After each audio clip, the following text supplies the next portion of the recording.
Good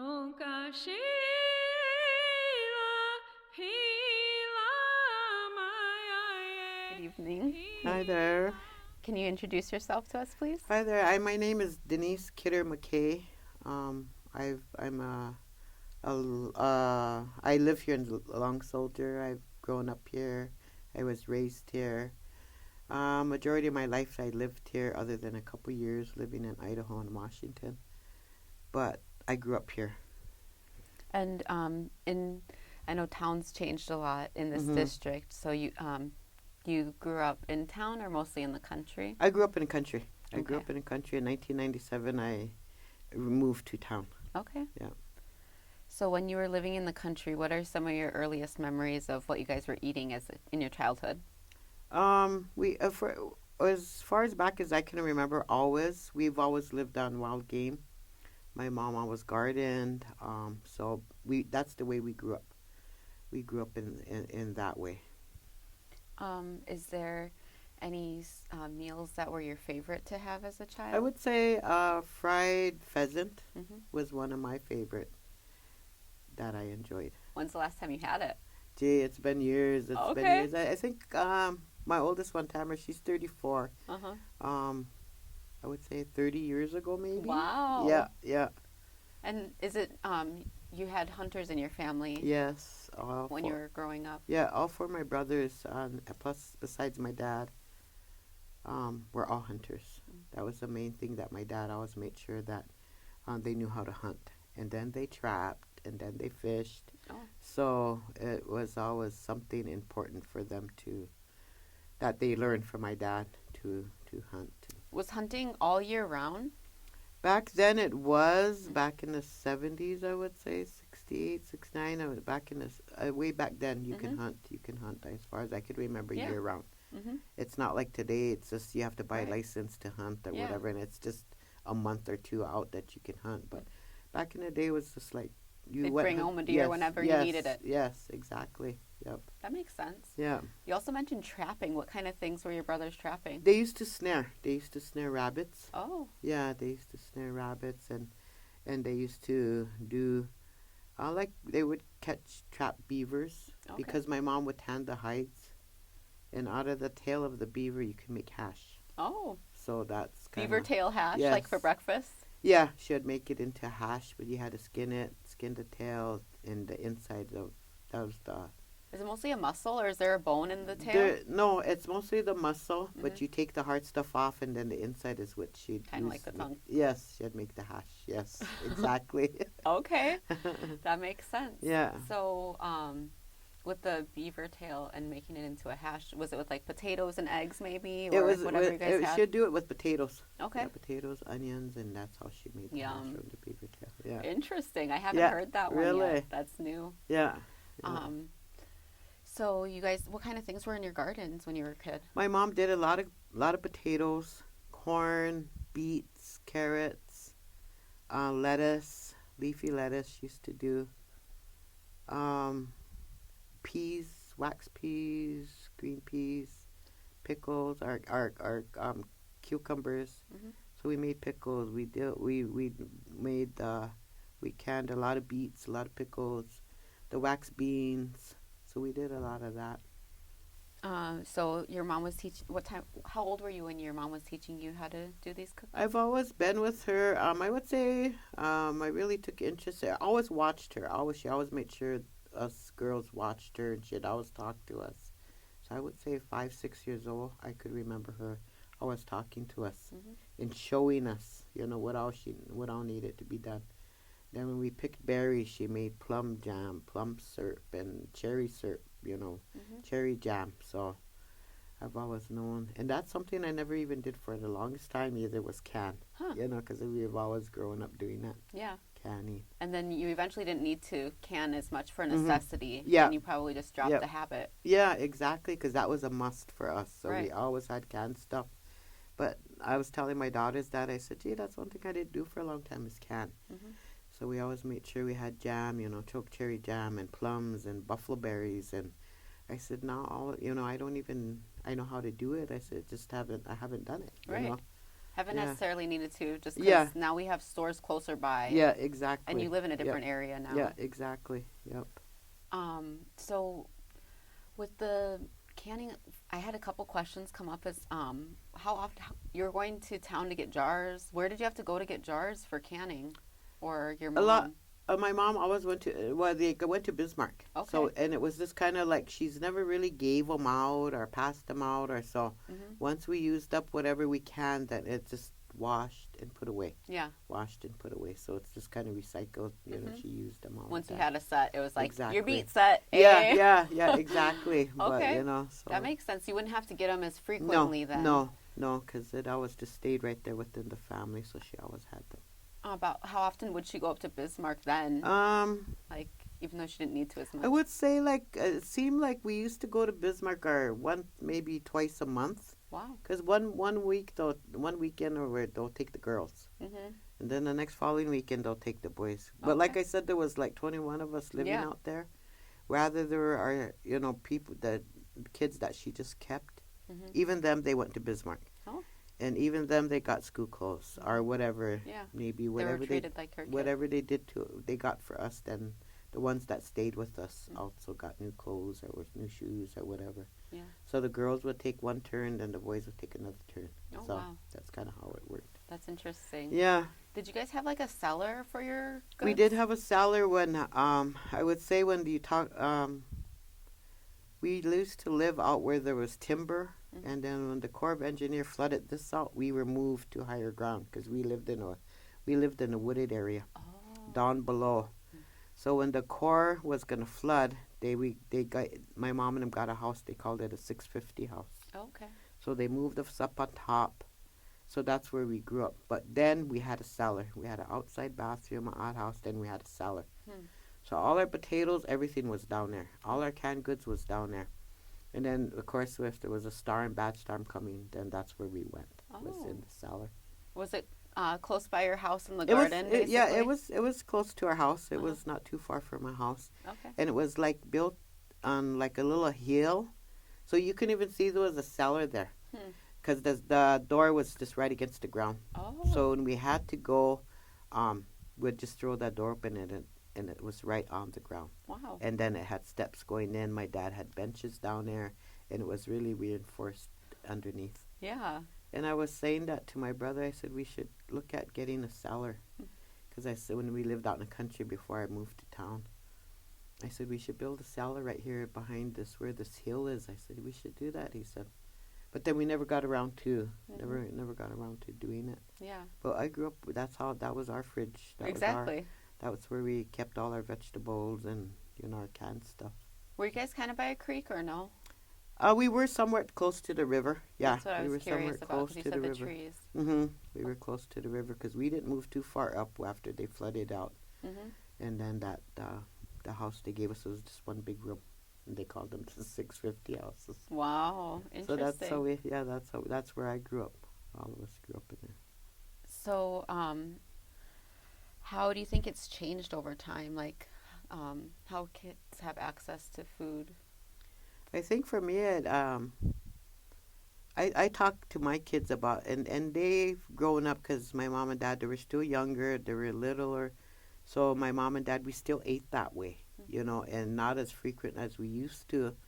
But it was always really something if we were going to have fried pheasant or fried rabbit or rabbit soup or whatever it may be. My kids, they were associated with that type of meal, and they're growing up.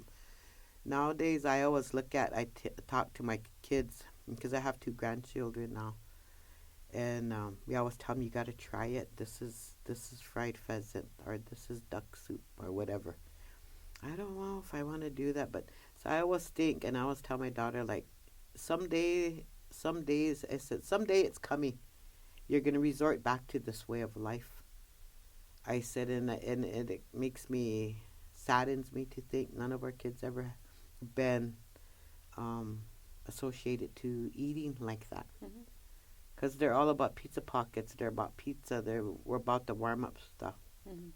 And I always say that. And what if the grid goes down? And they always say, "Mom, you're always saying that." But I said, well, you never know.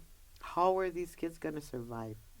because a lot of them don't know how to eat wild game, and like we were raised on that, or eat fish, you know.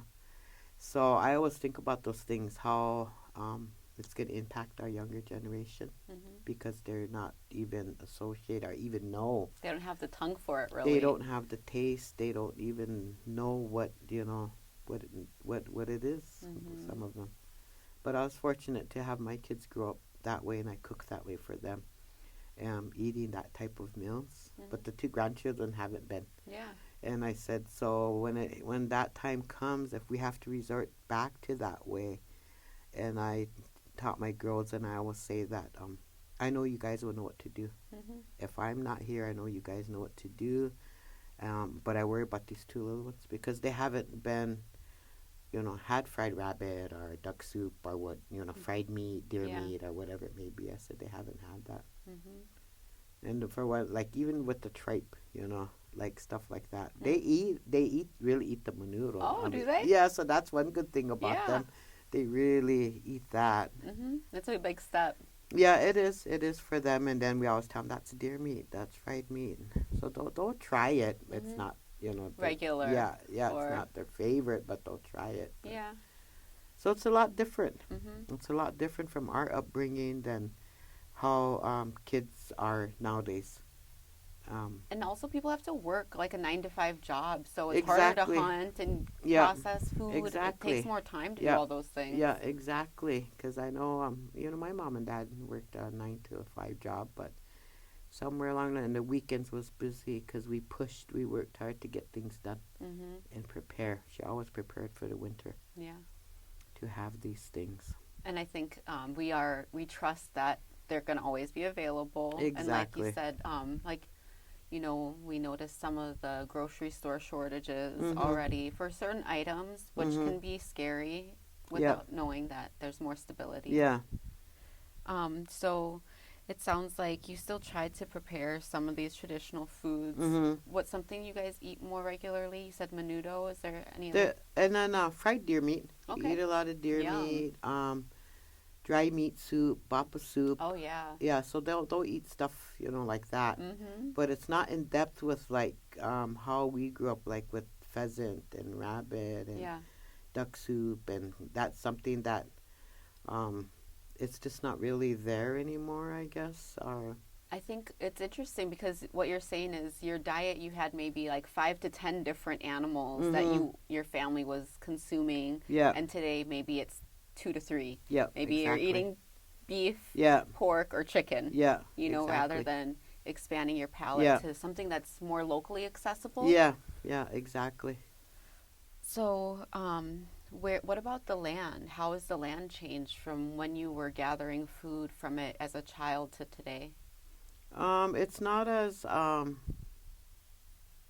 guess the land has really changed because I find when we went out cherry picking, plum picking, turnip digging, it seems like it's not as plentiful as it used to be. The nutrition, it looks like I said, like the ground is not like how it used to be. So I was telling my daughter, I said, gee, a long time ago, we didn't go far for this. Nowadays, you got to go way out, or you got to really look. Hmm. And it's getting so they're not even, being there anymore. The cherries, the plums, the turnips, and like the buffalo berries. I said how we had to be really dependent on those things to take us through the winter months. Hmm. And now I said, and then a lot of it, my mom used to say, in the future, in Dakota, should say, the Creator's going to take all this back because nobody's utilizing it. Mm. Nobody's making use of it. So one day these are going to be gone. So I think about things like that because a couple of years ago I couldn't find plums, Hmm. and it just made me so sad and really think about what my mom was saying. In the Hmm. future, there's not going to be these because the Creator gave us these, but we're not utilizing them. Right. So He'll take them back. So I felt like that a couple of years ago, and I couldn't find plums. And this year I found a lot of plums. Then the cherries were. It seemed like they went bad fast. I mean, Hmm. they Dried out, dried maybe. out real fast. It seemed Hmm. like they didn't last as long as Yeah. the window the window frame that we had to pick them Hmm. or to dig them was it seems like it's getting shorter. Hmm. Yeah, I know. and more drier, and we were digging the turnips and mushy, and like they were more dried out than normally I used to see them. Yeah, and then sometimes like the rain comes at a different Yeah, time. yeah. So the weather really had a lot of effect on our like that. The berries and what we gather has a lot to do with the weather, the Yeah. environment. It's different. I've noticed that too myself. Hmm. I'm really grateful for all the plums this Oh, year, I know. but I have never harvested buffalo berries, and I'm 35 now. Really? I've only seen one buffalo berry bush, and it was over, you know, Yeah. and I'm not. If it's the only bush I see on someone's Hmm. property, I'm not gonna ask to harvest Yeah. there because Yeah. I want that for their family. It Yeah. should be more abundant. Yeah. The first frost is when you get those. Okay, So when the frost hits, then they're ready to be picked. I didn't know that. But those, you just make them into patties. You make your wojapi. You can make your jam. You can make your syrup. Oh. They're a little bit more thorny, Oh. more kind of a little bit more harder to get at. But Mhm. when the first frost comes, then the buffalo berries are ready. Okay. Yeah, so those are, Yum. we're waiting for those. Right. Yeah. Maybe in a month or a month Yeah, and a half. yeah, yeah, Okay. about there. But with the way the weather is now, it might even be sooner. Right. Because as soon as that first frost comes, then those will be ready to harvest. Um. So, what about water when you were growing up? Did you guys have a well? Yeah, we had a well. We've always had a well. When I went out towards they call it Loon Loop. We were driving out there, so I was showing my daughter, and I was saying this is where we had a well, Mm. and that's where we lived. So we used to walk with our cream cans, and we show that bucket in that well, and then we'll pull it back up and fill all our cream cans and haul it back to our house. So I always grew up on well water. To this day, I can't drink this town water. So I was forever, never ran out of bottled water. When my kids are growing up, I had the big 5-gallon water container. Yeah. But after eventually they were all gone and I was by myself, then I used to buy the bottled water. Then I thought of all the plastic. Mhm. So then my oldest daughter Tamara, for Mother's Day, she has a little a water. Anyway, it filters. Oh. I pour the regular tap water in her and it filters it. Mhm. So I thought, okay, well, that's working for me now. So I'm not buying a lot of the plastic, the bottled water. So that works good for me. Mhm. And I've always grown up on well water. So when I moved to town, I couldn't drink town water. And to this day, I lived in town since '97. I still the can't taste? drink. I think it's the taste. It seems like I could just really taste chlorine in there. So knowing that I've always grown up on well water, I have a hard time drinking the tap water. Mhm. So I always make sure I have bottled water if I go somewhere, or Mhm. make sure I have my own water, take my own water. Yeah. And at home, and Tamara got me that little filtering system. It's really good now, so that's all I have. Mhm. So I'd make it for coffee or tea or whatever, but for me just to drink it right out of the sink, Yeah. I can't. I We really have have a a hard filter time. too. Yeah, I really have a hard time. And it's important too. Sometimes they turn off our water when Yeah. they're fixing the lines. Yeah. Ours has some storage too, Yeah. so we have at least a couple Yeah. gallons if they turn it off. Yeah, exactly. That was one of the big things. 'Cause then when we moved out in the country, we were living off a well that had really good water. So we always made sure that we had plenty of water. Always a lot of containers, milk jugs, big igloos full of water, 5-gallon igloos downstairs. We always made sure we had water. That was one of the main things. My mom would pour like a little cap of bleach in each jug. Mhm. They could sit down there 2-3 years, but if you were to open it and drink it, it was just like it was just fresh. Oh. Because out in the country with the storms and all that, when it kicked the electricity off, then our pump goes off. Yep. So in that aspect, she always had water ready downstairs. Mhm. So we never had to, we never were without water if the electricity was out a couple of days in winter time or summer. Sometimes it could be a couple weeks Yeah. even. Exactly, because where we lived, it was that when we had bad storms like that, it kicks that electricity off, then our well goes down. Mhm. So she always made sure we had water all the time. I think that's an important skill. Exactly. Yeah. So when you were a kid, did you guys do much baking? Was it more oven bread or? We did a lot of oven bread. My mom just made the she used to call it cowboy bread or rounds. Mm. She did oven bread. She did biscuits.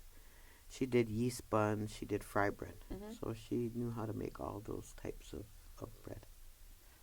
Did you guys ever grow your own wheat ever or anything like that? No, It was we've more never just ever. getting flour from Yeah, the commodities yeah, or yeah. We things. never ever did try that. Yeah. Yeah, I haven't either, but I yeah. saw Rocky Boy, Montana. They grow their own wheat Oh, and it's really? low glycemic, so it Oh doesn't my affect gosh. diabetes as much. Yes, So yes. it's interesting. Yeah, it is. I know that we eat a lot more bread today. That's Mhm. why I kind of asked too. Yeah. Was it a part of your daily meals or It was just for always part of special? our, yeah, it was always part of our daily meals Mhm. is to eat. Because I grew up with four brothers and they're real big eaters. So my mom Got to always fill their made sure. bellies. Yeah, my mom always made sure we had bread. She taught every one of my brothers how to make bread. Mm. So each one of my brothers, they all know how to make bread. Mhm. And it just seemed like one of them took up the oven bread. I mean, that turned out good for them. Oh. One did the rounds, the fry, and one did the fry bread. One did the drop biscuits. Like Mhm. they each had their own specialty. Specialty. Yeah, Hey. yeah, that they did well, I love and that worked for them. So they all knew how to make bread. Mhm. They all knew how to dry meat. They all knew how to get our Indian foods ready. You know, they helped right along with us. You know. How were you guys drying your meat? Was it in your house? No, we hung it up outside. Oh, okay. We hung it up outside, and my dad always made sure he had little sticks, cherry sticks that we put in between the meat. We hung it over the clothesline, then we'd open them up and stick these sticks in there. Okay. To So dry they would them. dry flat. Yeah, so they're hanging there, and then we put the sticks inside it to keep it open. Oh, yeah, it's the airflow. So the airflow. Okay. Yeah, so we always dried the meat outside, hung it outside. And then you would just store it in like a cloth bag when it was ready? She'll store it in like a cheesecloth bag. Mhm. And then like even with our squash, drying squash and our corn, you know, she had a big. My dad made her a big thing with the screen door screens Okay. for the corn, and she had cheesecloth that she threw over them for the flies, and we just had to keep rotating them, and so that's how she dried corn. I was curious, is she saving any seeds from her garden? Your mom? No, she never did. Huh. Or she maybe just buying the seeds when you guys would go to town to Well, start no, it? no. or I to- guess like the only thing I remember her saving seeds for would be her squash Okay. and watermelon. Okay. She would save those seeds. Mhm. She'd save those seeds, so that's what we planted the next year. But Interesting. all the other stuff, and I know she bought potatoes. Okay. Yeah, the seed potatoes, so we'd do those. But all the other stuff she always got. But Okay. I remember the squash, the cantaloupe, and the watermelon. She had saved the seeds from previous, and then that next year we would grow them. Were the squash or watermelon planted in like a mound at all, or just like in rows, kind of? She planted hers in a mound. Okay. Yeah, she planted hers, the melons in a mound. Yeah. Mhm. And then, do you remember like while you guys were planting? I know this was a while ago, but were there any plants that she liked to have close by each other, or was it, or like a pattern of planting? Yeah, she had a pattern of planting, you Mhm. know, with the corn and the potato stayed on the outside. Okay. Then the corn. Mhm. And then because she didn't want the vines to intertwine like the cucumbers she kept here. Mhm. She didn't want them to like intertwine or Yeah. whatever, so she had a certain way of putting her garden. Yeah. Yeah. That makes sense. Yeah. That's really cool. So now your family is mostly eating some of like the traditional meals for special occasions. Do you still have hunters in your family today, or eating deer meat still? Yeah, I still have hunters in my family. I got my nephews, mainly my nephews, about 2 grandsons that still hunt. Mm. And I had a grandson that went to Colorado and he got 2 elk. Wow. So he brought me elk meat and hamburgers. She had it processed. His mother had it processed. Mm-hmm. So he brought me some elk meat and steaks and Yum. burgers. And so I still have people that can Bring yeah home some yeah good stuff for you. yeah I'm glad. It's important. yes it is. Do you do any hunting yourself, or you're more just? No, I've did. I used just maybe last year when I lost my younger brother Mike. I and him went hunting, and my son we went out hunting. Oh. So every hunting season, me and him would go out, drive the roads, we'll go hunting, and so just up until last year he passed away. So Mhm. this year won't be. Yeah. You But gotta yeah, take I care. went out hunting with him. You're a Still good hunting. scout, I bet. You're Yeah. like, there it is. Yeah. Hey. Yeah. Yes. I love that. Yeah. So I still went out hunting. My daughter, her husband Tamara and Adam, they go out hunting together Okay. with their little grandson that they keep. So we still go out. I'm glad. Even if I'm not shooting or hunting, I just driving and being out there. Right. You know. That's a whole part of the Yeah. process Exactly. too. Exactly. I love that. So, do you have any favorite family recipes that you guys are known for in the community?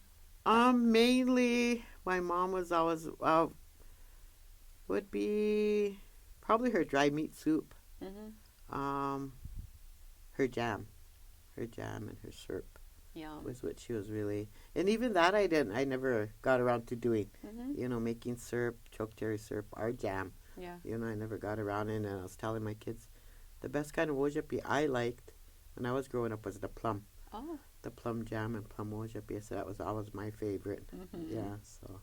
That's And ours buffalo too. berry, yeah. Buffalo berries. We made pemmican and mixed that with dry meat. So when my brothers went out hunting, that's what they took. Mm. She'd always pack them a little bag with wasna, Oh, okay. and that's when they went out. They went out hunting. That's what they took. They say the wasna that can sustain you for a long period of time. Yeah. You know, we're used to Mhm. eating, I think, foods with more like empty calories. Yeah, yeah. But I feel like some of those like wild game and like garden grown food can really nourish you for a longer period Yeah, of time. longer period of time. Yeah, because my brothers, my mom always made sure we had wasna. She used to put them in big jars. So when they went out hunting, that's what they would take. They each had a little bag and they'll fill that, then they'll go. Was it like a cloth bag? It was or- like like a cheesecloth bag. Okay. Yeah, just you put it. They'll in. have their names on it. Yeah, and it just pulled tight, Yeah, and they'll grab it. drawstring Yeah, bag. drawstring bag. They'll grab some, throw some in there, then off they go. Mm-hmm. Because when they left, they were gone, majority of the day, Yeah. and then they'll come back. When they brought back an animal, were you guys working together to quarter it and everything? The boys would gut it, Mm-hmm. and we would skin it. Okay. My mom, the girls would skin it, and then come to quartering it. Then the boys would quarter it for us. Okay. We take it downstairs, and then we take it all off the bone. Mm. That was our part, I guess, to do. Yeah. Yeah. And then with the hide, it was used for your guys's. Did you have a frame to stretch it to? Yeah. We used to stretch it out on a frame because we tanned the deer hides. Mm-hmm. Did they use the brain from the animal? Did they bring that back? Or See, that was it sometimes- that was kind of, we never really used the brain. That just years recently, I think my dad and I learned about the brain tanning. Oh, cool. But we never ever did that before. We used to just soak it and get all the hair off, and then we just start stretching it. Oh. And once we're done, like when we take a break or we're working it tomorrow, then we'd roll it up and put it in the freezer or the fridge, keep it moist. Next evening again, then we take it out and then we work with it. It was all just like, stretching, basically. A lot is of the main- stretching. And then my dad put an ash pole downstairs in the basement for my mom. Oh, So okay. that's what we worked it with. We worked the deer hides with. In the wintertime, was that a lot of? Yeah. Yeah, because as soon as we get the deer, we'd stretch them out. They'll nail them out on a wood, or they'll stretch them out on a frame. And once they dried, then we just put them away like that. So the winter time, that was kind of what we'd do. Oh. We'd take them downstairs, and my mom had a big, tub down there, and we would soak them. That's when we tanned Mm-hmm. in the winter time. Oh. And did you guys have a wood stove then? No, Yeah? no, we never had a Okay. wood stove. When we lived in that 650 house, we had a Okay. wood stove. Yeah. Okay. So what about have you heard any stories about specific meals or specific foods like to be careful when to harvest them around certain times or things like that, like the turnips or the berries? We always had a time. I mean, all of our foods that we knew. Nowadays it's different. They're like a whole month off. Mhm. So we knew from like end of June to this part, like end of May into June. Okay, we're looking for turnips now. Mhm. But even that is way off. Our berries are way off. Mhm. So it's not like when I grew up knowing when, okay, we got to go pick cherries, we got to go dig turnips, we got to go whatever. Because it's almost like a whole, I would say maybe almost a month off or Right. 2 weeks off. Mhm. The season Yeah. is off, and it seems like the window to dig turnips is shorter. It's getting shorter and shorter. I also noticed some of our moisture, instead of, I mean, not every year, but last year it's like it came more as rain in the spring rather than Yeah, snow in the winter winter. time. Yeah, even that changed. And I'm sure that impacts Yeah, a lot that does. too. It does impact your harvest and your Indian foods. With the turnips too, I don't know like about the like I've heard you have to wait like 2 days after it rains or for things Hmm. to dry out if you don't want them spongy. And then sometimes I've harvested it and I'm like, well, they didn't look spongy or so. We never really had. We never. I never really heard of that. Just Mhm. when we knew, we'd always go out and check. We'd go out and see how tall they are, and then we'd just keep checking, and then when they piney blossom and they're red, then we'd dig. Mhm.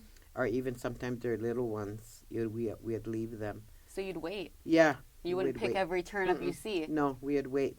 We'd wait and kind of knew when they're You're up and watching. blossom, and then we'd always watch them, and then once they hit that time to pick, then we'd go dig. Mhm. So, but other than that, we never really went out before then, or Yeah. and I never really heard of them being. It's just different areas Mhm. alongside the hill, on top of the hill, in the draw. They become that, but you got to pick them because there's that time when they get mushy, Yeah. and it's not because of the rain. It's just they're gonna be gone now. Mhm. That's when they get that spongy. Okay. That makes It's sense. yeah. It's not doesn't have to be. It's not about the rain, but when they're almost gonna be Too done late in the now, season too late in maybe. the season to harvest them, they get that sponginess. Okay. Yeah. And I've also heard too about like washing them. Do you wash your No, turnips? no. That's one thing. A lot of them do that. They dig them and then they wash them and braid them up, and then they're all brown. Mhm.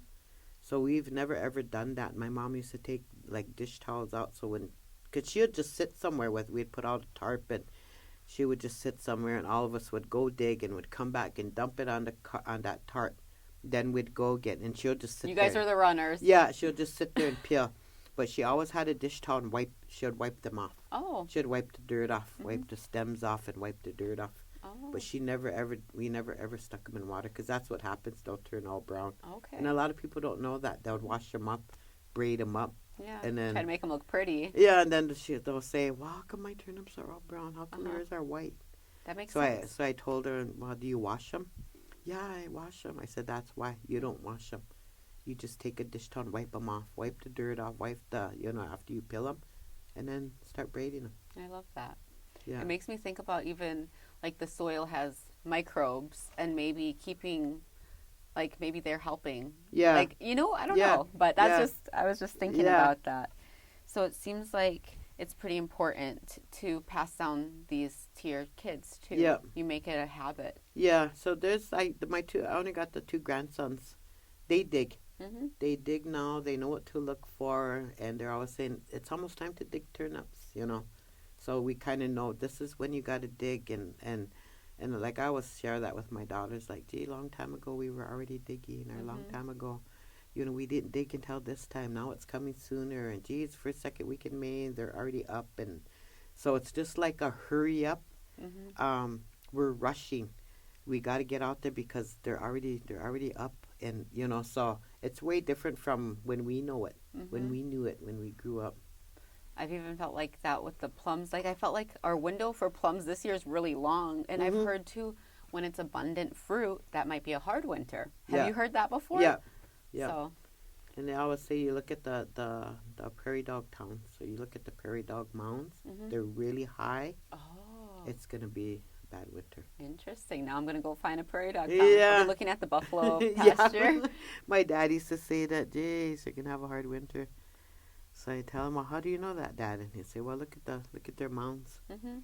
Their mounds are high. He said that shows that they're going further Mhm. down. We're gonna have a tough winter. He'd say. Getting cold just thinking Yeah. about it. Eh? Yeah.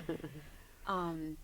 So, are you? You said your mom was a fluent Dakota speaker. Both of them. Oh, My both your parents. parents. Were. Yeah, Okay. Both my parents were. So you got to hear it a lot in your. Mm-hmm. Did they speak with you guys in Dakota? Yeah.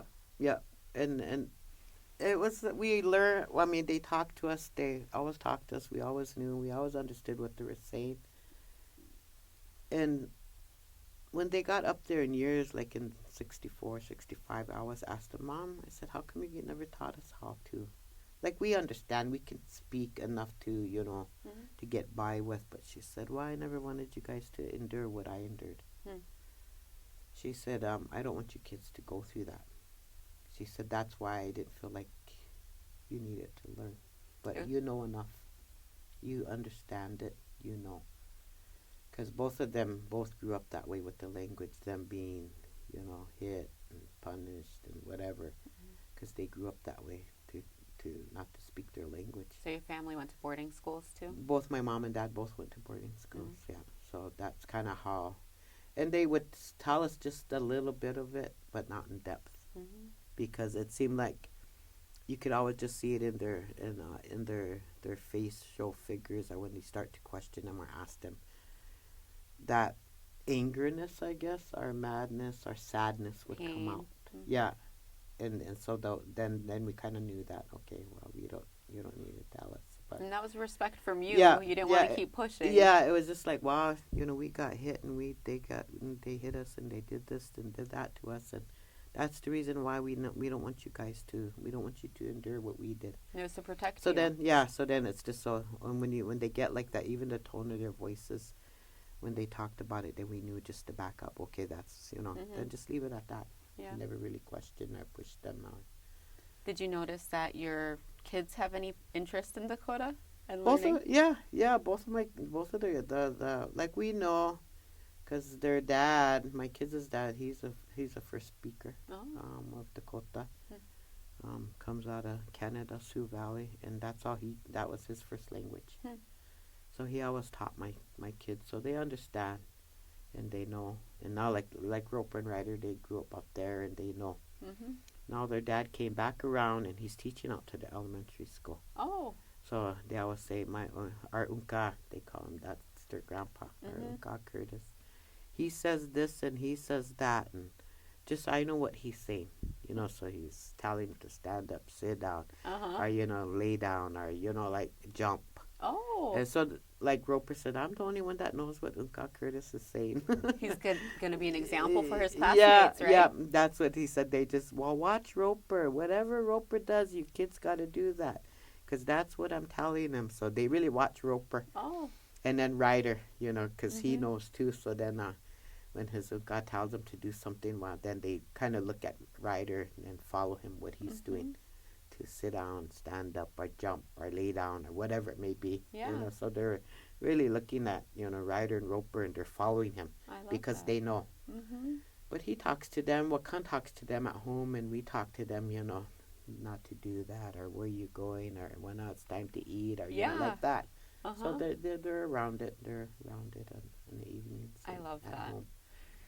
So that's what I think too with your parents. Like once they got their jobs, they didn't use Dakota as much because they were using English in Mhm. work Mhm. and then in the schools. Yeah. So it just probably, but I love that your family is able to take it with pride and then Yeah. be leaders in our community Yeah. for others to learn from. Yeah. Yep. It's really important. Yeah, that is very important. Because when the Darms were here, this was still a boarding school. Mm-hmm. So I've lived through that era, Yeah. and seen it. I think not really in depth like my mom and dad were endured it, or that were punished for it, but somewhat of it, I seen. Yeah. I seen when I was younger, Mm-hmm. what happened. And that's probably what was so important in some ways for your family to push immersion when Mhm. your grandbabies were Yeah. younger too. Yep, exactly. So, like their dad, like Wakan's dad, he's just really. I'm happy that I could look at my two grandsons, knowing that they could speak and understand. Mm-hmm. So I know it's gonna they'll keep they'll going with it. They'll keep it going. It probably heals your heart a lot Yeah, too, knowing exactly. And like he always says, how come you never learn? I said, just because my mom and dad both grew up in boarding school. that. Mm-hmm. And that was one of the things they told us. We didn't want you to, live like us. We didn't want you to be treated like us. So I said, and then so we never really pushed them, well, how come, or what happened, or we just knew the tone, the facial expressions, how their energy came down. So we just left it alone. We never really pursued questioning them. What happened to you? Or what did they do to you? We just knew what they've gone through Yeah. with boarding school and their language. And today, now you can learn alongside your grandkids, Exactly. which is just exactly. as good. Like I always say, I understand, know, but just to speak it, Yeah. is, but it's enough for me to get by and talk to them, and the simplest things. I love that. Yeah. Is there anything else you want to share about your food as a kid, or just any special stories that you guys remember? I think that's probably about it. I just really focus on my children, my daughters, my son. He was a hunter. My daughters, they know, and that's what makes me happy. Because I know when I'm not here, I know that they'll go on, and they know what all they need to do. They know how to prepare it. Whatever my mom has taught me, like I instilled in them. This is what you got to do. This is how you whatever. So I'm happy with the way I've brought my children up and what they were taught, and they know. So I can't see. So you guys can't say, "Well, my mom didn't teach me," because everything that I know, as far as your Indian foods, as far as eating duck soup or fried pheasant, fried rabbit, whatever it may be, you guys know that. You tasted it. You know how to prepare it. So that kind of makes me knowing whatever is going to happen over there in the future, rather I'm not here or whatever, that they're going to be okay. And my 2 grandchildren are going to be okay. So here's my last question. When's the last time you had rabbit? Maybe I would say 2 years ago, because my brother, the brother that I lost, he used to always, that's where I ate pheasant with him, and he would say, "Sister, you should cook this," and he'd bring duck, so I'd make duck soup, cream of duck soup. I got a rabbit, should we eat rabbit? So then he'd bring it, so then I'd fry it, and fry it up, or I'd make rabbit soup, or jackrabbit and rabbit were two different ways. I didn't know you that. would fix them. Yeah. Okay. So your jackrabbit, you make jackrabbit soup, or the regular rabbit, you fry rabbit. So then either way. So about 2 years ago is when he'd bring one, he'd get one, he'd snare one, because he was still snaring when he lived out in the country. Do you need a license to snare then? I Nowadays? have no idea if you do, because he did it out in the country. Yeah. He lived out in the country. He knew how to make snares. So That's he would pretty say, cool. "I got a rabbit. You want to cook it up?" So I said, "Yeah, I'll bring it." So he'd clean it, bring it, and me and him would eat that. So I would say about 2 years ago, maybe a year and a half ago, Nice. I got a chance to still have rabbit, and I cooked it like how my mom did. And we used to fry it with salt pork, and then we ate it that way, and then duck soup. That and, sounds good. Yeah. So probably about 2 years ago is the last time I really had Dry that. corn too? Did you guys put dried corn with your rabbit, or sometimes? Sometimes, but when I made the soup, I just put it with rice. Okay. I put it with rice. Then when we fried it, I just went ahead and fried my salt pork, and then I breaded it with salt and pepper, flour, and then I fried it with the salt pork grease after I took the salt pork out. So that's how we ate it. Hey, that sounds really good now. Yeah. So I actually got to have some rabbit soup this week. It was rabbit pozole. Yeah. It was really good. It was so really I'm like, good. we gotta stop being scared of this. Yeah. Because they are tasty. Yeah, No offense. They are. Those then even back in 76, maybe 77. It was far and in between to get a jackrabbit. Oh. Yeah, because it just seemed like there's a time there that The population declined. The population declined, and it was hard to get. It was hard to get jackrabbit. Interesting. Around 77, 76. Because me and my brother used to go out, my older brother, at night. Do you go trapping at nighttime? Well, drive the roads for jackrabbits. Use your headlights? Yeah, and so that's how we used to go and get them. Was he? Well, you're driving the roads looking for them and then shooting them, or No, he would. then putting the because traps once you see them, because they stay in that light because you're blinding them. Oh. So you just with your car lights, they stay in there, and then my brother would shoot them. Okay. Yeah. Hey, now I'm really curious. I'm like, someday we're gonna have some rabbit soup together, too. Eh? Yeah. Well, thank you again for your time, Yes, and I look forward to yes. visiting again in the Yeah. future. Yeah, for sure. Perfect.